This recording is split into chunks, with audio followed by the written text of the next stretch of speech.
go ahead and get started. I know you all have places to be and things to do, so we appreciate you. There's a lot of excitement in here. We have a lot to celebrate, and I won't steal that from Mr. Smith, but we will go ahead and get started with our meeting. Board members, you have the agenda. Do we, sorry, we'll say the invocation first. I would like to say that Ms. Bloodworth is not here. She's been in the hospital this week, and so if you would keep her in your prayers, and we'll start with an invocation. Father, we thank you for this day. We thank you for each one that's in this room. Father, we thank you for all the students and staff members that we have, and we thank you for the safety that you've given us. And Father, we pray that you'll just continue to be with them, that they'll be safe as they travel to and from school, and keep them safe as they are in our care. Father, we pray that you'll be with us as we conduct the business of the school, that you will give us wisdom and discernment to know what would be the best things to do. Father, we thank you for this day. We pray that you'll be with Ms. Bloodworth as she continues to recover, and we pray that you'll bring her back to be with us again next month. Father, we thank you for all of your blessings, and it's in Christ's name that we pray. Amen. Board members, you have the agenda. Do we have a motion to approve the agenda? So moved. Do we have a second? Any discussion? All those in favor? Okay. Are there any consent items you would like to handle separately? I know there's a bus bid. I don't know if you'd like to handle that one separately and have a discussion It's up to on y'all. that separately. It's really up to y'all. Okay. We have a motion to approve the consent items as presented. Make a motion. We have a motion. Do we have a second? Second. Any discussion? I'd just like to say for the benefit that we received 2 bids on the buses, and we did go with the lower bid, and that bid is to Bluebird.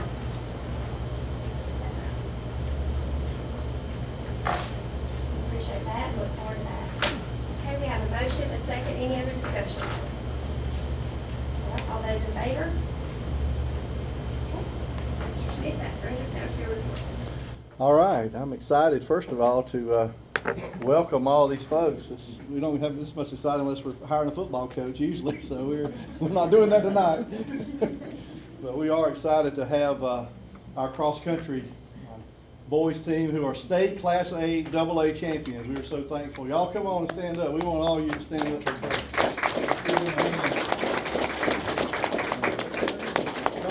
Come on down here with Coach Cranford. Coach Cranford, first of all, congratulations. Thank you.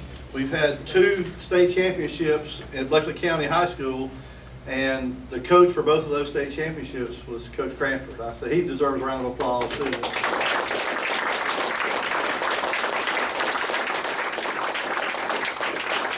He had a girls track state championship team in 2007, and my daughter was on that team, so I'm very proud of that one too. But we're just excited for him. It's a great testament to his ability as a coach and the way he motivates these guys and these girls who run. We're just so thankful for what he does. So I'd like for you to introduce your team and maybe tell us a little bit about them. You've got the floor. Okay. I'll just start here and go around. You got Taylor Harrell. Raise your hand. All right, Taylor was 15th in the state this year in the state meet. Anuj Patel was 17th. Austin Cook was 11th.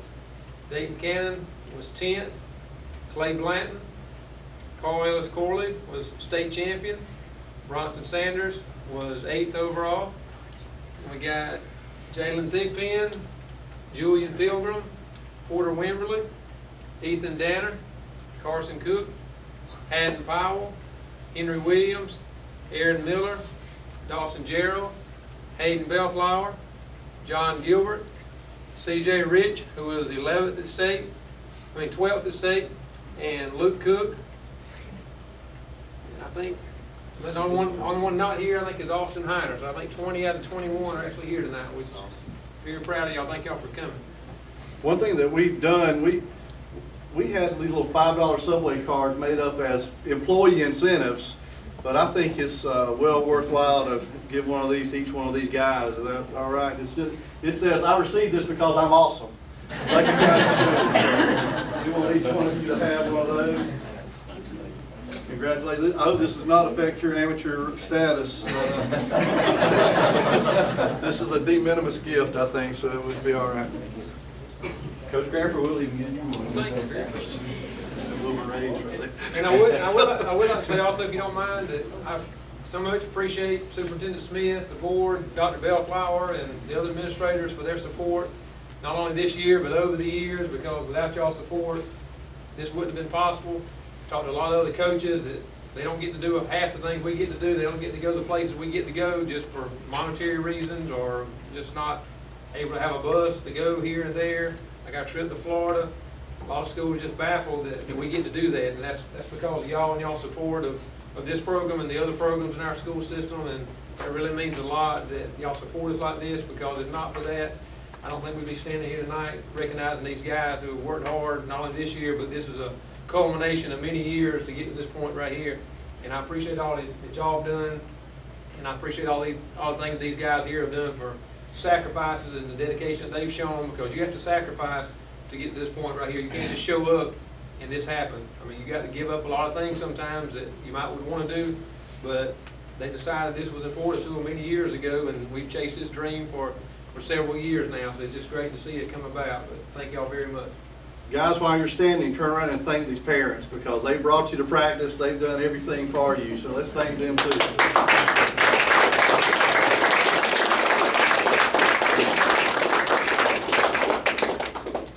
Now, we have a lot to cover in a meeting. You're welcome to stay and enjoy the meeting. We have a lot of school business to take care of, or we won't keep you if you want to leave. It's really up to y'all.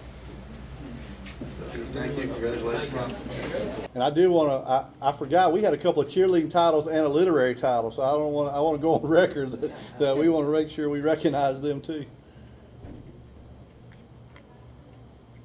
All right, one other thing that we're going to do, I'm going to ask Kelly Green, who is our Director of Nutrition, our new Director of Nutrition, to introduce a special guest and to make an announcement that I think all of our staff knows, but I'm not sure if our board is aware at this point. So Kelly, if you'd come and make this presentation. I'd like to present Cindy Ward. Cindy is our School Nutrition Employee of the Year. Cindy is a graduate of the University of Georgia. She has a Bachelor of Science in Agriculture. She worked in the poultry industry for 15 years before joining with us here in Bleckley County with the school system. She's actually been in the school nutrition. She's been a parapro at the elementary school and has recently rejoined school nutrition, where she's co-manager at the high school. Most importantly, though, she is mother to Jesse and James, her two outlaws, and wife to Jim Ward, who is the pastor at Lakeview Baptist. All right. Congratulations, Cindy. I don't know if we should give a nutrition person a solo card. He's very nutritious. That's right. Congratulations. We appreciate it.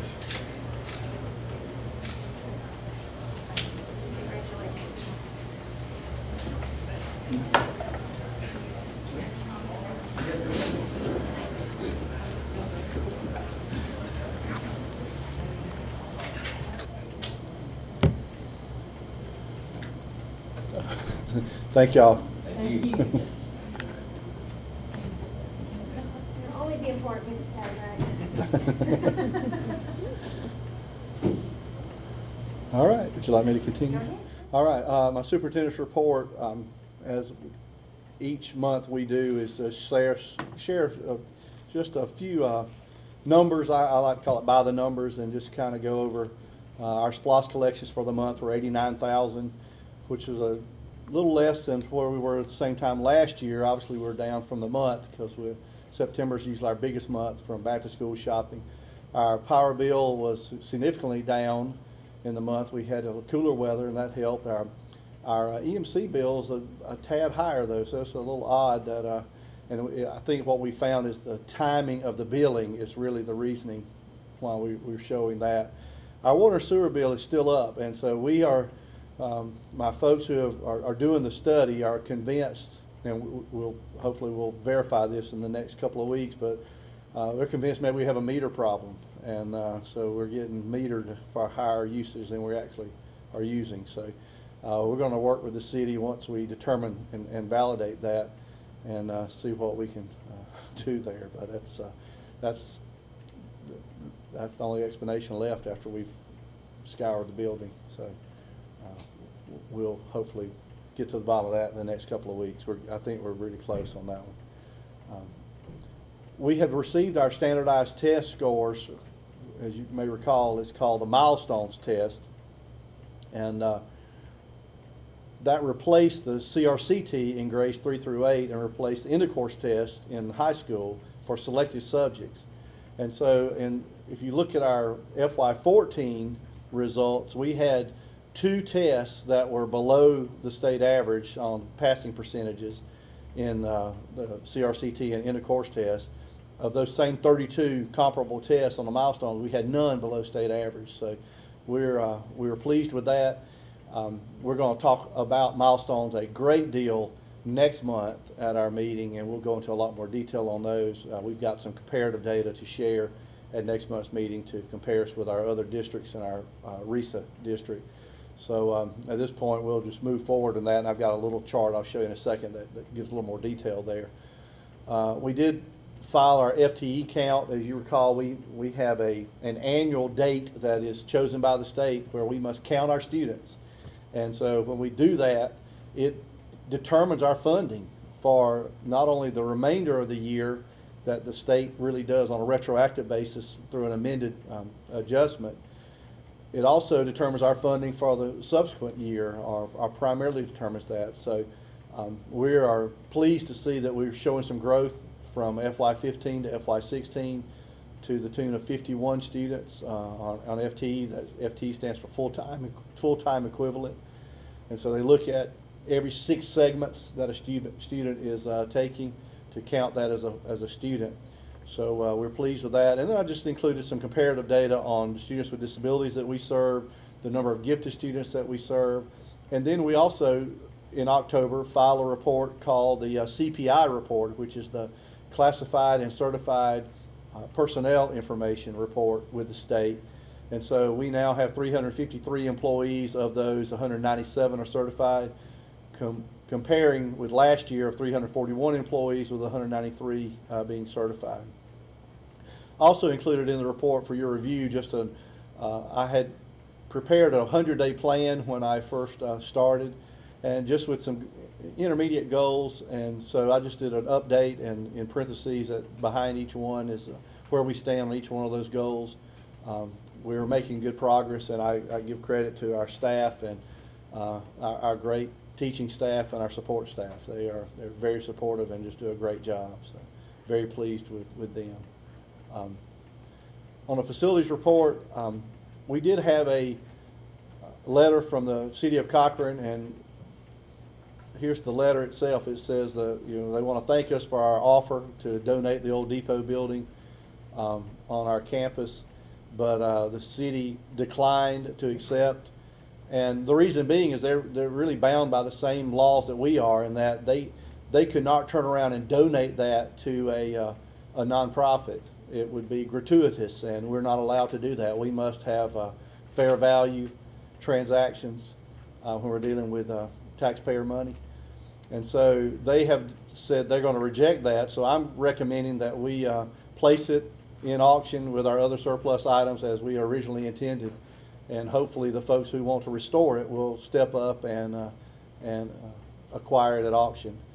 And regardless of what that price is, that determines fair market value. So that's whatever it auctions for, that meets the standard for fair market value. So I have not talked with the folks yet. I want to make sure the board was in agreement with that first, but I will talk to them more. If they know the city has rejected it. I don't know. At this point, I'm not sure what they're aware of. So I'm waiting until action tonight before we move forward with that. And any tentative date for the auction? Yes, as a matter of fact, I actually am shooting for January 30th to conduct that auction. So we have a few vehicles, we have some old desks, we have some old furniture, so we have even a couple of old pieces of kitchen equipment that we want to include in that auction. So maybe even an old bus. So So we're working on that right now. Okay. We also had some quotes on gym floor. We had a quote from, and I think this first one was from K&J Supply. Normally what we do is have the gym floors refinished, try to get them done during the Thanksgiving break, so that when we get back and basketball season starts, the floors are in good shape and ready. And so to do the middle school and the high school gym is $6,140 was the quote from K&J. We also had a quote from Heritage, which was $7,136 for both floors. And we had gotten a decline from Stevens Gymnasiums, but in the interest of full disclosure, they did come back and give us a quote later, but they could not meet our time requirements to do it during Thanksgiving break, so that really precluded them from doing the work.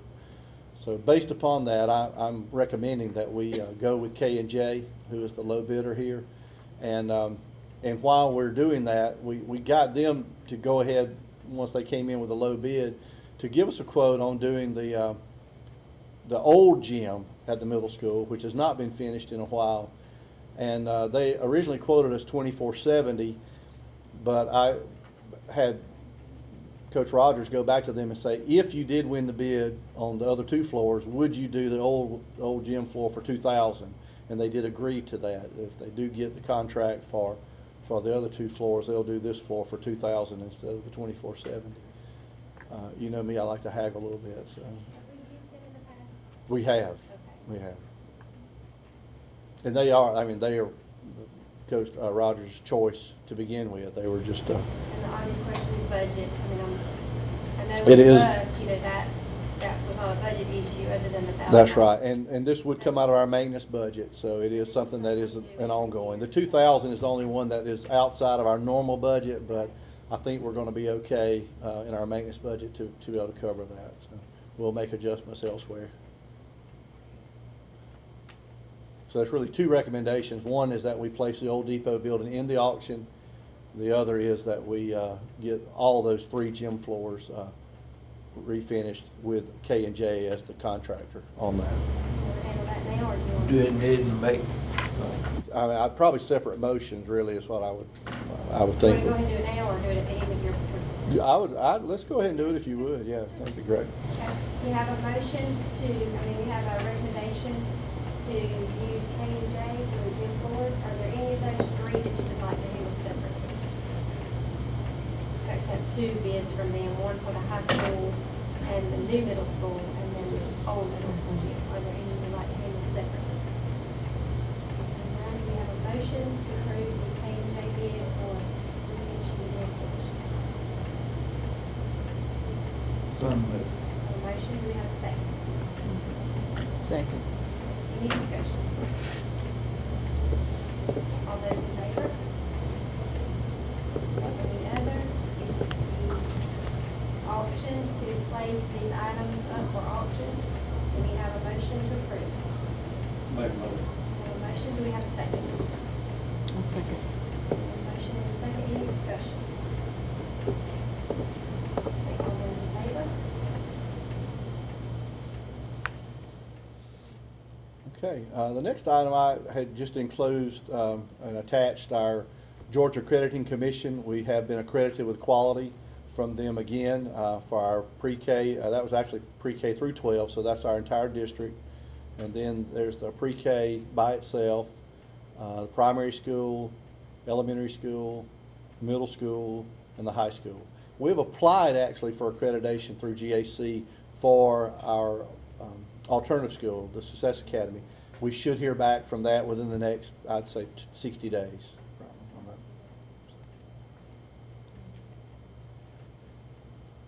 Okay, so that's just for information purposes.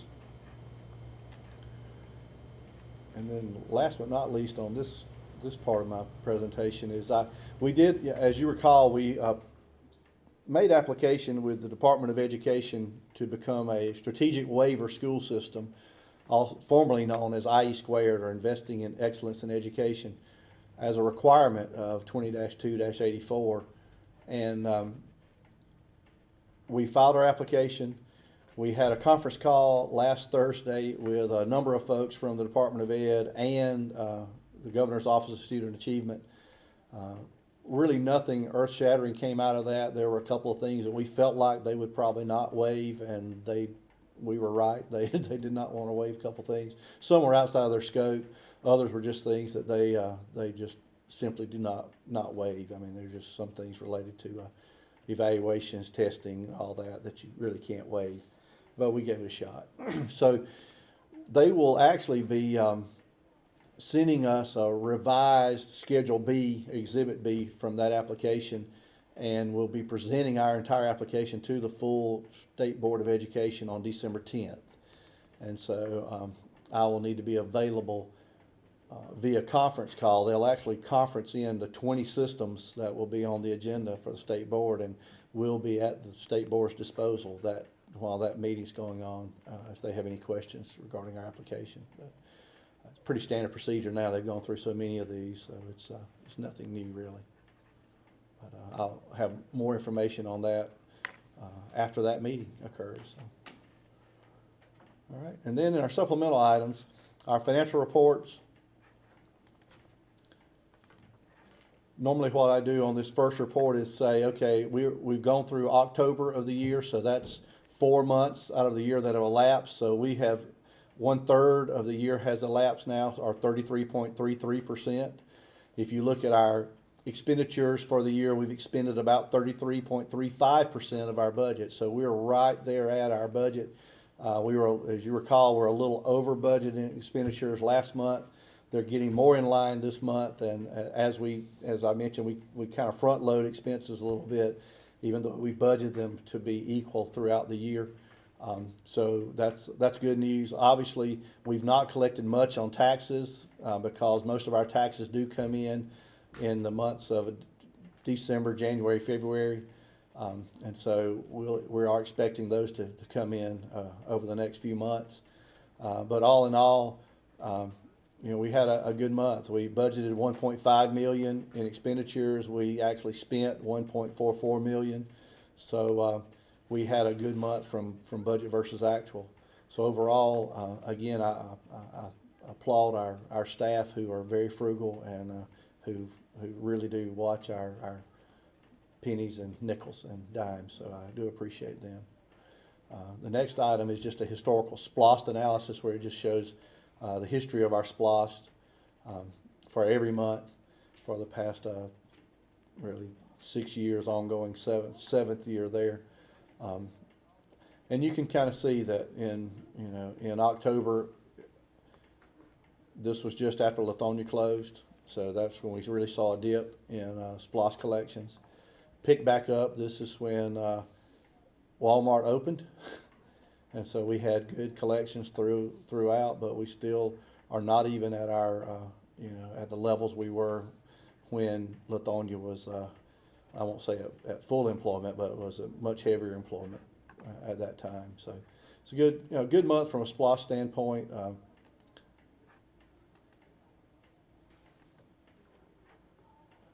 This one's going to mess with me here, isn't it? Okay, this is just a year-to-date SPLOST analysis, just to show that $90,000 that we just mentioned and what we've done year-to-date. If you'll recall, we did transfer $32,100 to general fund a couple of months ago to make our bond payment. So that was I actually transferred from the general fund into SPLOST to make our bond payment, and that was our bond payment that we made on the debt that was used to finance the construction of the middle school. Then we just have a little cash flow statement that I put in here each month, just kind of track our cash flow. And so right now, we're running an expectation of ending, we ended the month a little over $1 million, and we'll be right at $1 million at the end of November. And that will lead into the next item on our agenda as we start talking about what we need to cover payroll for this month. We also include a historical tax analysis just to kind of let you know how taxes come in each month under each category. And then there's just also, Allie includes a summary of the SPLOST and what our expectations are on our ELAs. And then you see on our bank balances, current year, $1.1 million. This time last year we had about $820,000. So overall, and then these are the principal accounts at the school, and this is principal and agency accounts. So some of these are monies that are on deposit for students, but that's just the individual school accounts there, and we report those monthly also. Can I ask you a question? Yes, ma'am.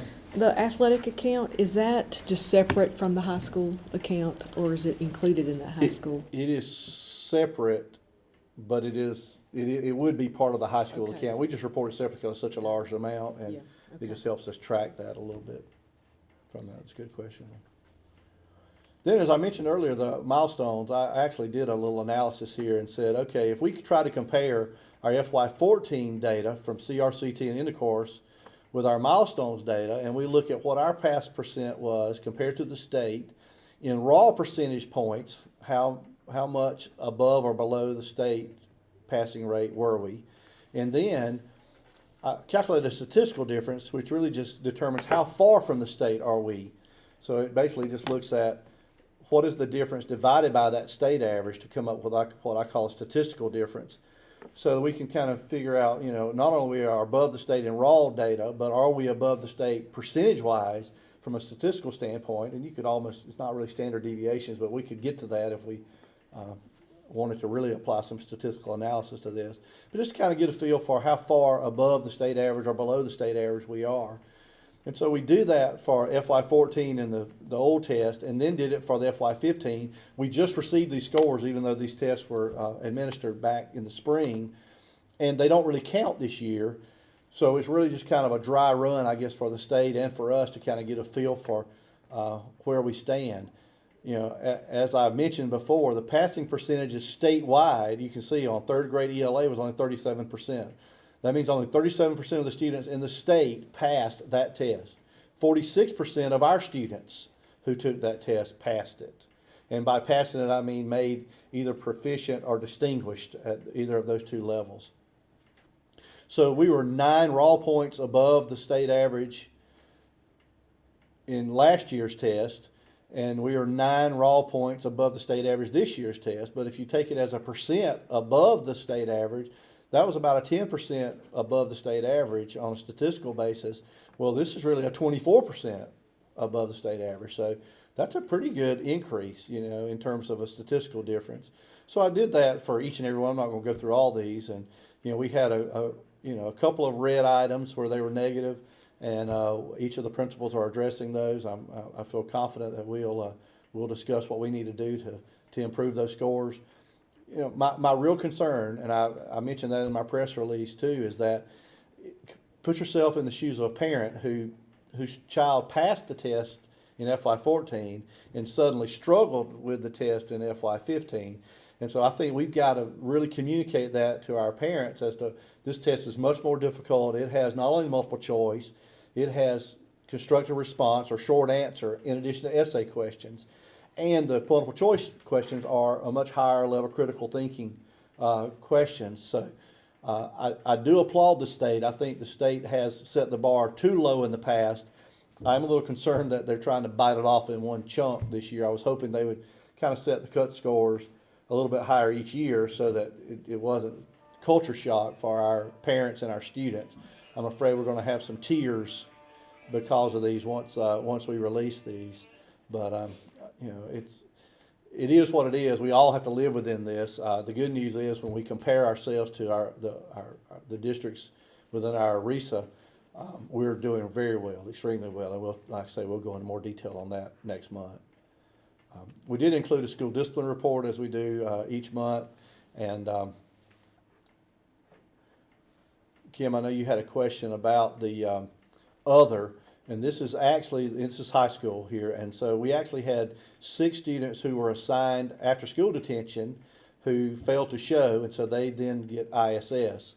And so we're going to actually try to put in a little more detail on that next month so we can explain exactly what an other is so that we don't. If it was just one, Exactly. it would have jumped off the That's page. no, I agree. Six of other, I'm thinking, That's right. I And so it breaks down by demographics, by age, and by grade. And then we have a middle school discipline report also. And, overall, middle school had one bullying, and I'm assuming that we handled that. That's, without and proper- well, what and needs to be we done. actually looked at that in hindsight and said, it's probably more of a harassment than a bullying at this point, but if the next incident related to that person would probably be considered a bullying. So that's a good question. And then we come into the elementary school, we have, a few there, only one other on that one.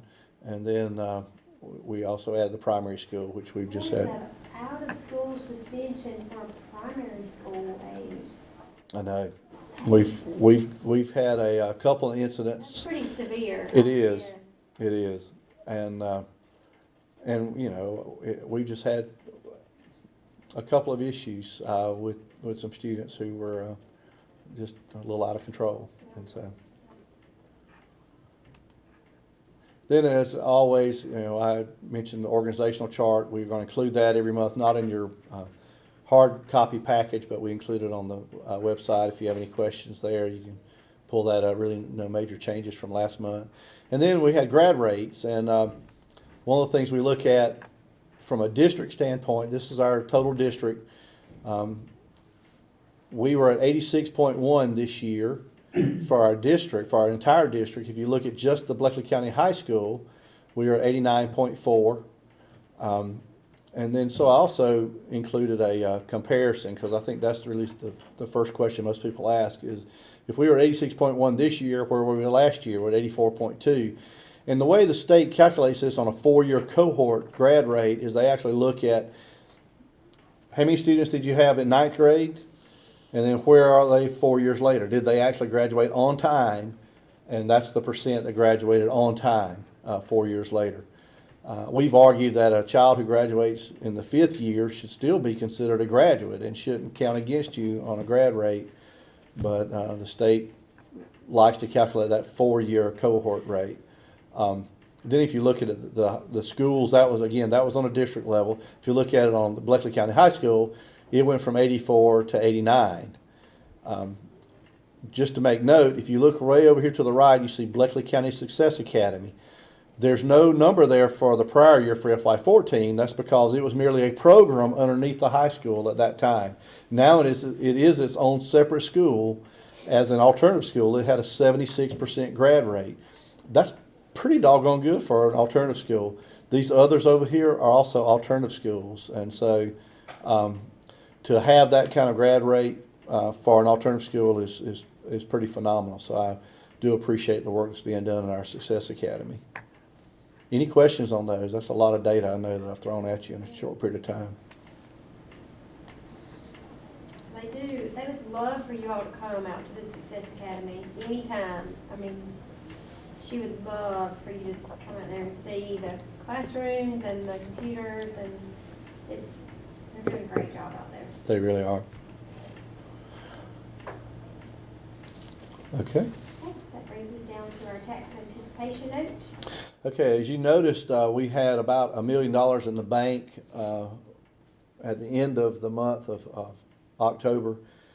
One of the things that we do each year and historically have done is paid our employees the Friday before we get out for the week of Thanksgiving. The state historically, prior to about 2010, also paid us our state allotment on that date, but now they've moved it back so we don't get that allotment payment for a few days later. Actually, I think it's going to be on Tuesday or Wednesday of next week.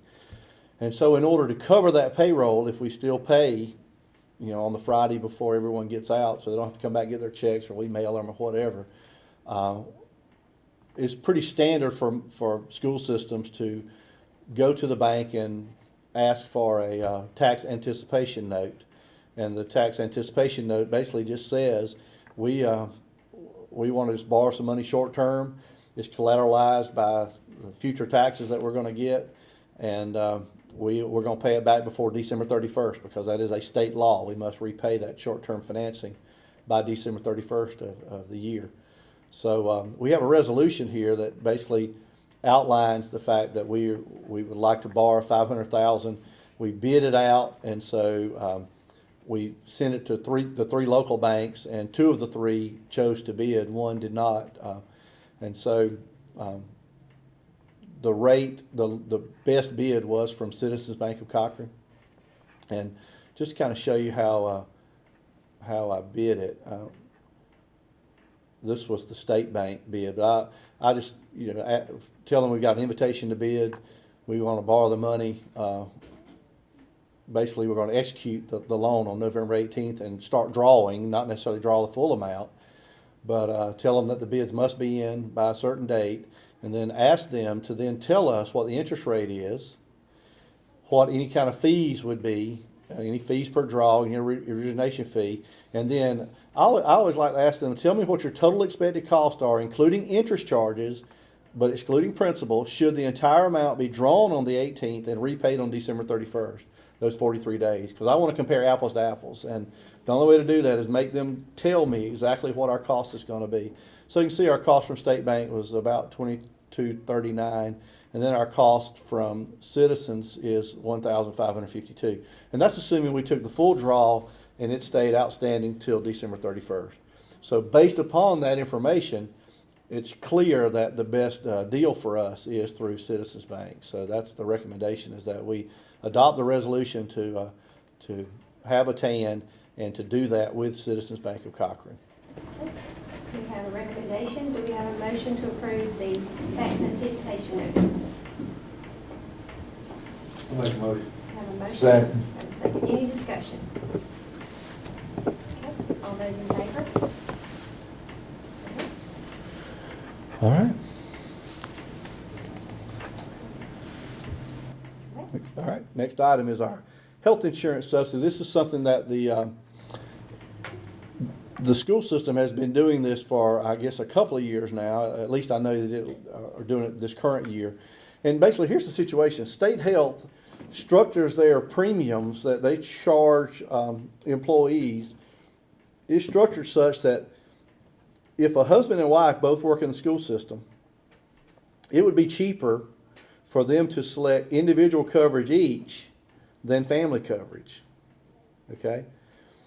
The problem with that is if they select individual coverage, we have to pay State Health the employer portion of health insurance for each one of them separately. If they select joint coverage, then we only have to pay it one time. For a classified employee, that's $746.50 per month. That's our portion for a classified employee. So there's tremendous savings that we realize by having those employees accept joint coverage. So basically what the plan is, and what we've done in the past, is say we'll pay the difference, of what you would have saved by choosing them separately. And I always like to throw in an extra $100 incentive there to say we'll pay you the difference plus $100 so that it's an easy decision for you to choose joint coverage as opposed to separate coverage. So that's really what the plan says. We also offer the same deal to somebody who has a spouse working in another school system. Again, if they'll take coverage elsewhere, we'll pay the current employee and their spouse the difference of what they would have paid plus $100. So, the idea is it's going to save us on the employer portion. It's not uncommon for systems to do this. I'm not sure why the state has the premium structure set the way they do, but we have to live with it. And so we actually have an election form where they do that. So that is the recommendation, that we just continue that plan. I think with just a couple of tweaks that we've made. Okay, we have a recommendation. Do we have a motion? Motion. We have a motion. Do we have a second? Second. Any discussion? All those in favor? All right.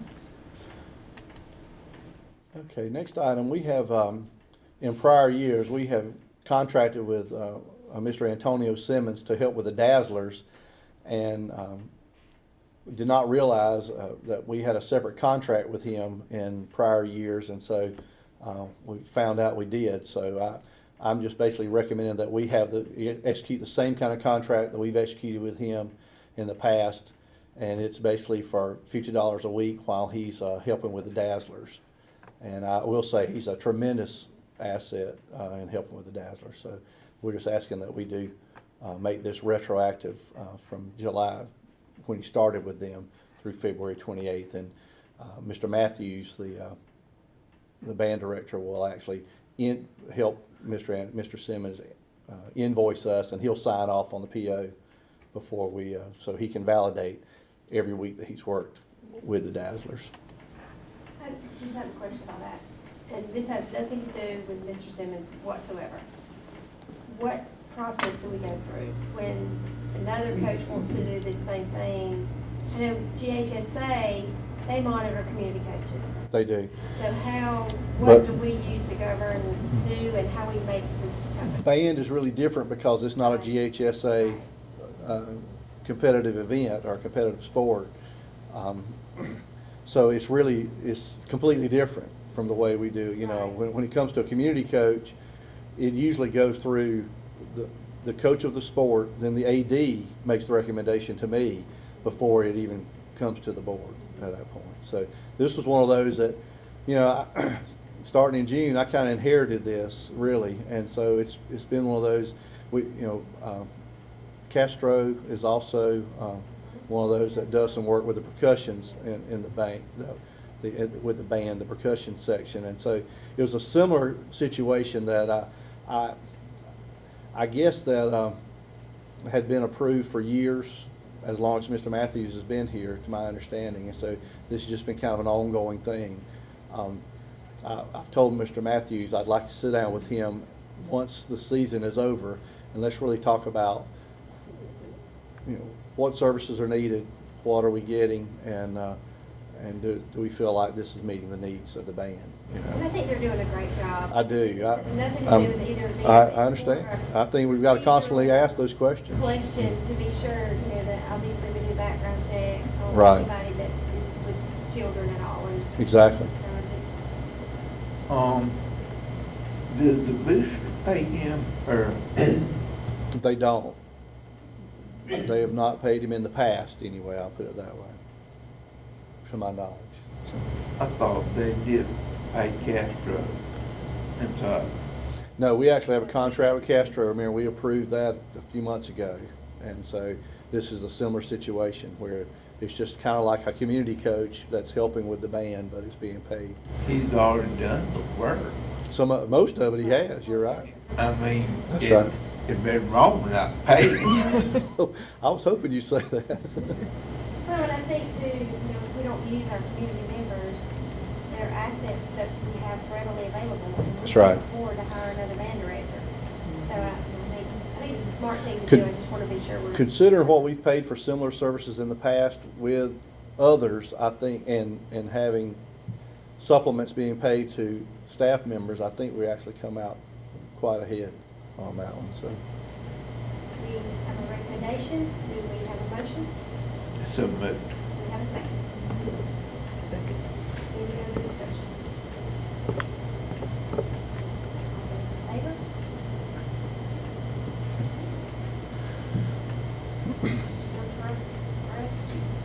Okay.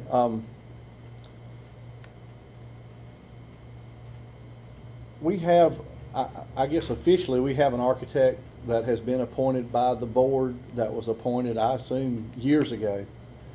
And I don't really know them. I don't really have a relationship with them at all. I've not met them since I've started as superintendent. So I guess my understanding is probably you may be the only one on the board who actually was part of the hiring process for them, both of you? We didn't, neither of us, the whole, So they were hired prior to that, okay, we came, when we started on the board, they were getting ready to start construction. okay, So all of that had been, okay. I think that even supports this recommendation even more, is that I definitely want them to be in this process and want them to be able to come in and to be able to, offer their services. But I think it's time to maybe bring in some others, and let's just all, as a group, talk to these who are interested in providing architectural services, and let this board make the recommendation as to who represents our school system from an architectural standpoint. We don't have any major projects on the near horizon, but we do have some probably, in the next few years that we'll probably be considering. So it is an important, I think, decision, and I think it's a good process for us to go through to just vet out some architects and see what's out there. So if you'll notice, there's a form that wasn't in your original package, but it's basically just a one-pager that just asks, and we'll send it. And if you've got somebody you'd like for me to send this to that is an architect in the state, I'll be glad to send it to them. I have a couple in mind. Obviously, the first is our current one. There's one that I had dealt with over in when I was in Wilcox as superintendent that I would like for them to receive this. But any others that y'all have, I mean, there are a number of firms who are very qualified who. If you ask around, if you can think of any, I'll be glad to include them in this mailing. Will there be a notice in the paper? We will. We'll put a notice in the paper, but I also will send one directly to anybody that, I mean, we'll just send it directly to them so that they have have a fair shot. I'm sure there is an architectural association, There is. a professional association, That's right. And I don't guess we want to invite 100 of them to participate. We just want to get a handful that really are, specializing in school construction, is, that have at least some experience in designing schools. And you'll notice that's one of our qualifications, is that they've got experience in the design of public schools in Georgia, so that, we're not just getting somebody right out of college who has an architectural degree but has never helped a school system before. We do want somebody with some experience there. So that's not really, I guess, I don't think there's a recommendation necessarily, other than, I guess, getting permission to do the RFQ process so that we can all get involved in that. I don't think it's a bad idea to just go ahead and make it official. Okay. So, we have a recommendation, we have a motion. I'll make a motion. Second. We have a second. Any other discussion? All those in favor? Thank you. And when it's short, when everybody gets. I know. Man. Okay, we are required each year to have an attendance protocol meeting, and I just listed in the summary who all attended our meeting this year. Judge Dennis Mullis, Assistant DA Brian Huckabee, Deputy Chris Smith, Representative from the RYDC, Assistant Director Doug Martin. We had Gretchen Wilson-Tuck representing the CIS, Police Chief Coley, Health Department Manager Debbie Martin, our principals. We had some other school officials there. The idea behind this is to really just review what our protocols are when it comes to attendance, to determine what we can do to improve attendance, and to try to get law enforcement and the judicial support to enforce the compulsory attendance laws. And so we are working on that now. We technically, the law says we're supposed to meet twice a year, so our goal was to just kind of introduce each other, look at our current protocol, start working on it some, and then meet again probably right after Christmas and actually propose any changes and bring them before the board. And those would be incorporated into the handbook in subsequent years. And so we're working on that as we speak. This is just really more for information purposes, just to kind of let you know we are adhering to that requirement, and we're getting there. It's really an involved process. We actually have a sample policy change that we'll probably present next month as a result of our work there. So, okay, and that's really all I have up to executive session. We need to go into executive session, so I will actually read the motion, and then we have a motion and a second. The motion is as follows: to go into executive session to discuss or deliberate upon the appointment, employment, compensation, hiring, disciplinary action or dismissal, or periodic evaluation or rating of a public officer or employee, or to interview applicants for the position of superintendent. Do we have a motion? So, Do we have a second? Any discussion? All those in favor? We'll take a short break, and then when we come back after the break, we will be in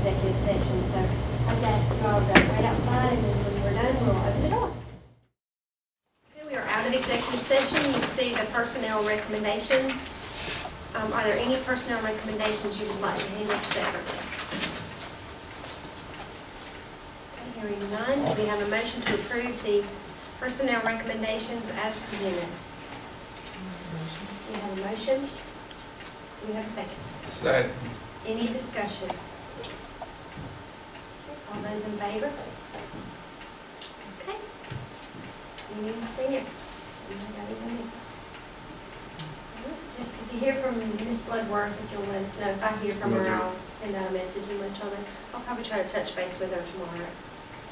Okay, do we have a motion to adjourn? I make a motion. Do we have a second? Second. That was always easy. Yeah, that was quick. Any discussion? All those in favor? All right. Thank you for being here.